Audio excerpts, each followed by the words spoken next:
Olá, gente, boa tarde.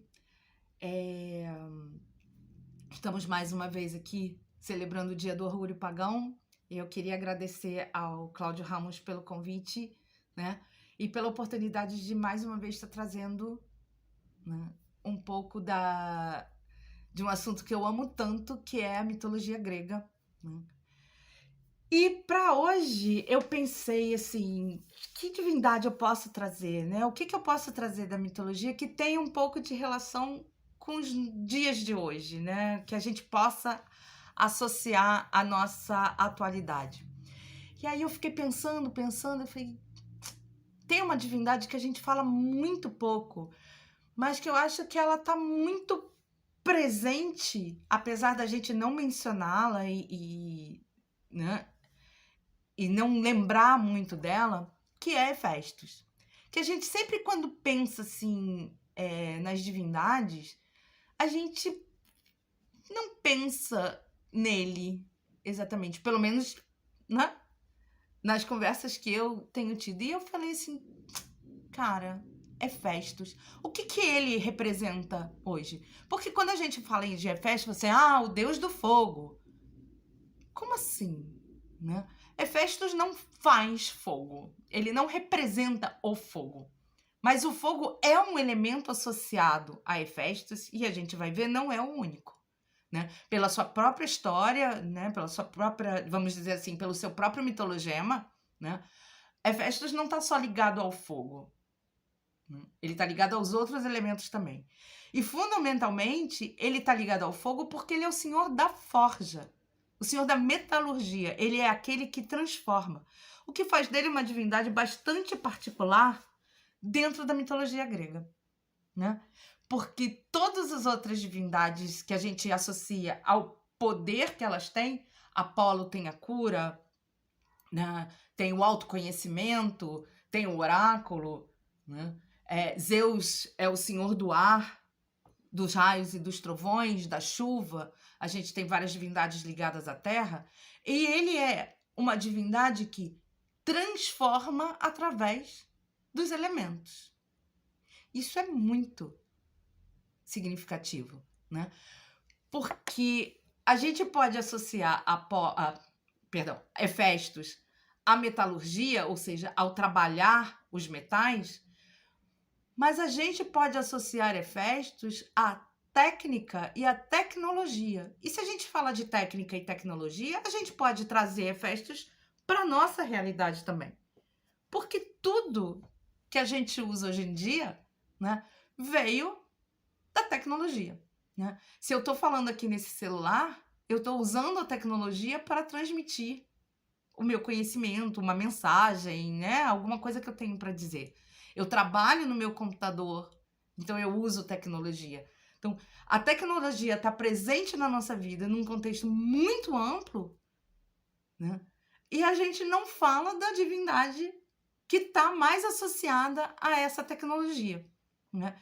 Que é ele. Porque para construir um celular eu precisei manipular, transformar e criar, né, a partir de elementos, né, através de outros elementos também e através de técnicas, né, que é exatamente o que Hefestos faz. Né? Ele cria a partir dos elementos e ele usa técnicas para isso. Né?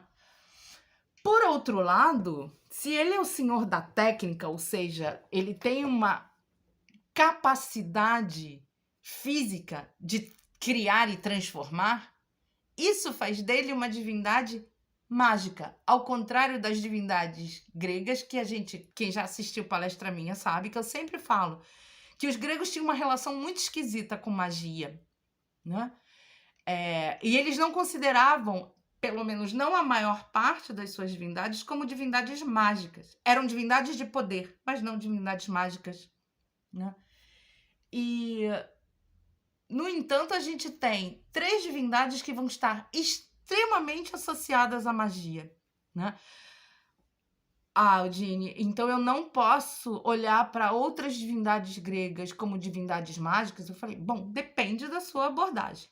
Eu não estou aqui para dizer para ninguém como é que você vai abordar a sua divindade, né? A gente está falando de mitologia e mitologicamente a gente sabe que os gregos não olhavam para suas divindades como divindades mágicas, embora as plaquinhas enterradas nos terrenos, né? Alguns feiticinhos encontrados em templos, a gente sabe que não era uma coisa completamente fora da vida do grego. Era aquela coisa de, ok, eu uso, mas eu não admito, né?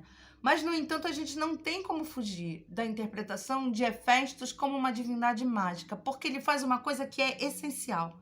Ele transforma as coisas em outras coisas, mesmo que seja através da técnica, e ele tem, como Hermes tem, o poder de ligar e desligar, de atar e desatar, de fazer e desfazer nós.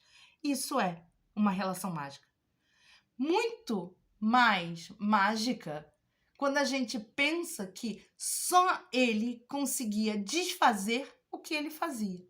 Então, quando ele constrói o trono que aprisiona a mãe dele, para que a mãe dele finalmente prestasse atenção nele, né? O trono que vai aprisionar Hera, né? Para que ele possa finalmente olhar cara a cara para ela, né? Ninguém consegue desfazer, né? É Dionísio que sai do Olimpo, vai lá e dá um porre, né?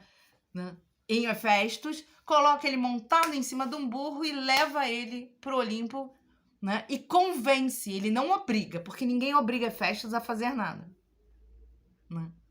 Mas convence ele a soltar a mãe. E só assim ela é libertada, né? Da mesma forma, a rede que prende Afrodite e Ares, né? Quando eles estão numa noite de amor, também só pode ser desfeita por ele. É uma rede de ouro feita de nós que só ele conseguia desfazer. Talvez porque os deuses gregos não conhecessem nenhuma simpatia para desfazer. Quem quiser saber, me manda uma mensagem depois lá no Instagram, né? E só ele conseguiu desfazer esses nós. E da mesma forma, ele constrói um colar e ele amaldiçoa esse colar, que é o presente de casamento de harmonia, né? Então, é uma divindade que é dotada de poderes mágicos, porque não é só que ele pega um objeto qualquer e coloca uma maldição nesse objeto. Ele cria esse objeto, né? E ele já cria esse objeto carregado com uma maldição que vai, né, amaldiçoar Harmonia e seus descendentes, coitada, a bichinha não tem nada a ver com isso, mas ela é filha de Afrodite e Ares e por despeito e vingança ele amaldiçoou o colar da pobrezinha, né? Da mesma forma que é por vingança que ele aprisiona a mãe, e da mesma forma que ele age muito com esse caráter negativo do Deus que se vinga, né? Através da sua arte, né? Por outro lado, né, ele é o criador das mais belas joias para aquelas duas divindades que cuidaram dele quando ele foi escorraçado do Olimpo. Vamos começar do início para entender essa história.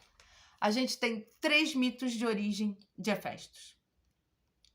Ele ser filho de Talos, que é o que eu menos considero, porque Talos depois vem a ser uma criação de Hefestos, um autômato gigante, que é o guardião e protetor da cidade de Creta, né? Ele ser filho só de Hera, né? Que teria gerado ele por despeito, né? Porque Zeus teria gerado sozinho Atena, que se a gente só conhece o mito, sabe que não é bem assim, né? Hera nasce da cabeça de Zeus, é uma helenização de uma divindade estrangeira, né? E no final das contas, ela nasce da cabeça de Zeus porque ele teria engolido Metis, que seria sua segunda esposa. Metis é a prudência, então tem uma historinha envolvida aqui, né? E ela nasce porque ele tem uma dor de cabeça horrível, né? E pede para rachar a cabeça dele. Quando a cabeça dele é rachada por um machado, ela nasce já toda armada, já toda de armadura completa, lança, escudo e que tais, representando a guerra, mas não só a guerra, a estratégia, a sabedoria e a inteligência, né? E aí a gente vê que a história já está meio furada, porque quem cria o machado e quem racha a cabeça de Zeus para Atena nascer seria Hefestos, né? Então, Hera não poderia ter gerado Hefestos depois do nascimento de Hera, porque ele precisaria já estar lá para, enfim, entenderam a confusão. Então, o mito que eu mais associo, que eu acho que tem mais a ver, né, e que condiz mais com a ideia de que Hefestos representa, né, uma união de elementos, porque ele trabalha com todos eles para criar, é que ele é filho de Zeus e Hera, e, portanto, ele seria irmão de Ares, de Ilítia e de Hebe, né, e que ele teria sido jogado do Olimpo, né, e daí teria vindo, né, o fato dele ser coxo. E não que ele nasce deformado porque foi gerado só por Hera, que já tem uma outra conotação bastante complicada do patriarcado envolvido e tal, e eu prefiro deixar essa discussão para um outro momento, né? Como eu tenho pouquinho tempo para falar, né, ele é a união do Senhor do céu, ou seja, do elemento ar, e do elemento ígneo do ar, né? Aquilo que os gregos consideravam que o fogo surgia do raio que bate na terra e tal, né?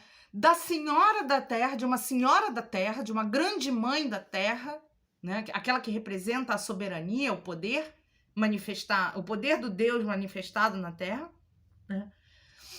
E que também é a senhora do elemento ar, né? Porque é o encontro de Zeus e Hera que provoca a chuva fertilizante da terra, né?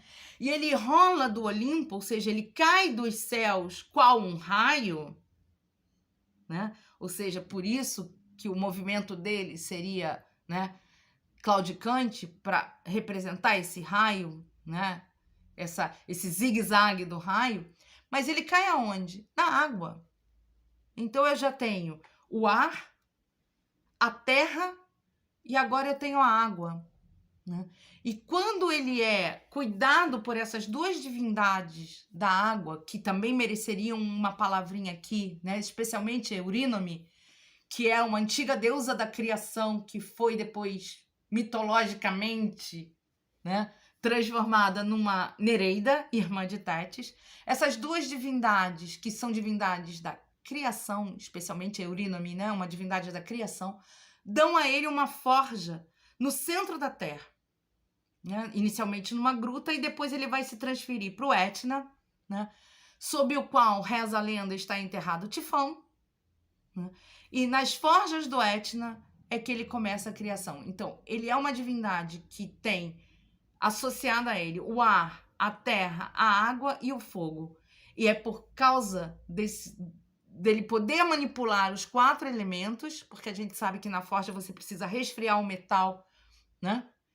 Continuamente aquecer e resfriar o metal para ele criar a sua têmpera. Por favor, os artesãos que estão ouvindo o vídeo me corrijam se eu estiver errada, né? Mas sem a presença de todos os elementos, Hefestos não poderia criar, né? E a gente cria exatamente a partir dos elementos, né? Eu gosto muito de relacionar Hefestos e Atena porque eles representam 2 tipos de inteligências, só que ela traz um elemento a mais. Ela traz a sabedoria, porque Atena não é só a deusa da inteligência estratégica, ela é também a deusa da sabedoria, né? Então, quando você junta a inteligência criativa com a sabedoria,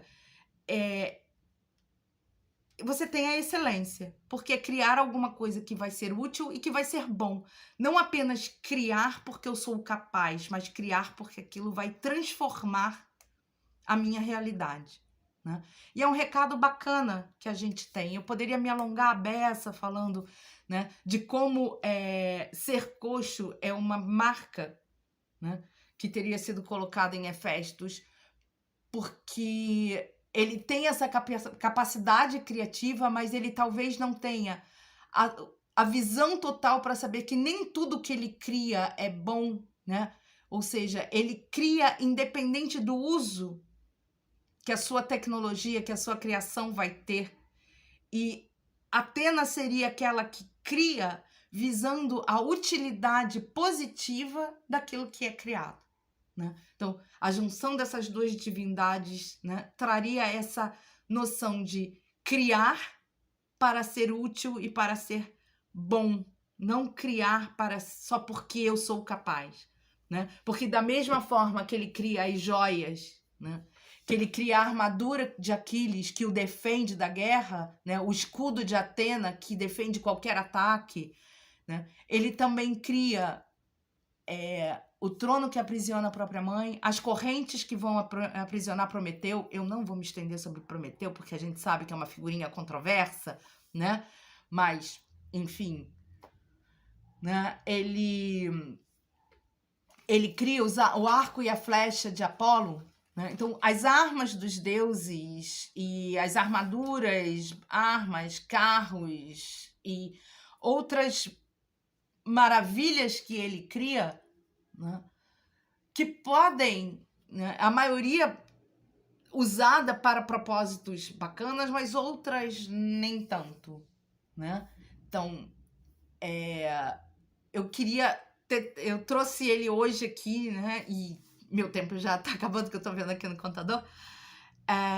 Eu queria ter trazido Hefestos e espero ter podido passar a ideia, né, de uma divindade extremamente criativa e talvez muito esquecida pela gente e que representa exatamente o que a tecnologia é para a gente hoje, essa capacidade de criar além do limite, né, de transformar a realidade através da criação das próprias mãos, da própria inteligência, porque é isso que Hefestos faz, ele transforma a realidade dele, né? Ele manipula, transforma e cria a partir dos elementos, seja do barro, seja dos metais, né? Para criar uma nova realidade, novas possibilidades para a realidade. Então fica aqui a reflexão da gente, né? Para essa divindade que representa a tecnologia desde tempos imemoriais, né? Espero que vocês tenham gostado. É pouquinho tempo para a gente falar de uma divindade tão complexa, mas espero que eu tenha conseguido resumir bacaninha para vocês, tá bom? Muito obrigada por vocês estarem aqui. Desejo um ótimo dia do Orgulho Pagão para todos, né? Para a gente poder refletir sobre tantas coisas.